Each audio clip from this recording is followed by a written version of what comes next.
भक्ताचे हे कथन ऐकून मग आता इथून आदिशक्ती आपली लीला खेळायला सुरुवात करते.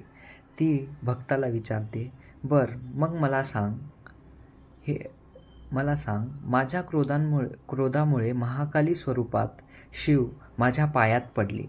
मग माझे हे क्रोध विनाशकारीच होते ना?" त्यावर भक्त बोलतो, "माते, आनंद येतो का गं तुला माझी परीक्षा घ्यायला?" त्यावेळेस आई मोठमोठ्याने हसते आणि त्याला उत्तर मागते. त्यावर तो भक्त बोलतो, "ओम नमः शिवाय. माते, याचं उत्तर आहे परिस्थिती. ज्यावेळी महादेव तुझ्या पायाखाली आले होते, ते क्षण रक्तबीजाच्या वधानंतर आले होते आणि त्या क्षणी शुंभ निशुंभ यांचे राज्य या ब्रह्मांडावर स्वर्गावर स्थापित होते आणि हे असुर नारीला शक्तिहीन समजत होते आणि देव देखील या भ्रांतींमध्ये जात होते. त्यामुळे ही तुझी लीला एका समाधानाला जन्म देऊन संयम आणि उत्साहाची ठामपणे स्थापना करण्याची होती.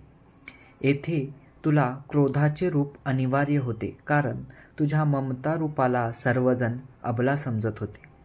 तसेही शिवशक्ती या शक्तिशिव तूच संपूर्ण आहेस आणि क्रोधरूपी महाकाली उग्र उभी आणि संयम समाधानी शिव चरणाखाली शयन हे अद्भुत क्षण क्रोधावर समाधानाने विजय मिळवता येते याचे साक्षीदार होते. आणि जर क्रोधाला क्रोधाने मात करावी म्हणले तर ते क्रोध विनाशकारीच होईल.